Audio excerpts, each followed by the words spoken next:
السلام علیکم ورحمۃ اللہ وبرکاتہ۔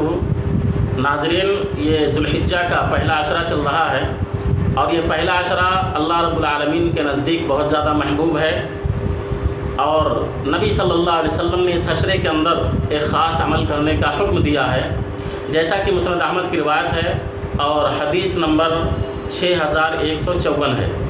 راوی حدیث عبداللہ بن عمر رضی اللہ تعالیٰ عنہ ہیں، فرماتے ہیں کہ رسول اللہ صلی اللہ علیہ وسلم نے فرمایا کہ ما من ایام اعظم عند اللہ ولا احب الیہ العمل فیہن من هذه الایام العشر، کہ ان 10 دنوں کے اندر جو عمل کیا جائے وہ اللہ رب العالمین کے نزدیک بہت زیادہ محبوب اور بہت عظیم ہے دیگر ایام کے مقابلے میں۔ فاکثروا فیہن من التہلیل والتکبیر والتحمید، لہذا تم ان ایام کے اندر بکثرت تحلیل، تکبیر اور تحمید کرو۔ تحلیل کا مطلب ہے لا الہ الا اللہ کہنا، تکبیر کا مطلب ہے اللہ اکبر کہنا، اور تحمید کا مطلب ہے الحمدللہ کہنا۔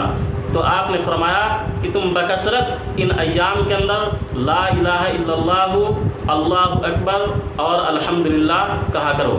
لہٰذا اللہ کے نبی صلی اللہ علیہ وسلم نے ہمیں ان کلمات کی ادائیگی کا اس عشرے کے اندر حکم دیا ہے، لہٰذا ہمیں ان 10 دنوں کے اندر بکثرت یہ کلمات ادا کرنا چاہیے۔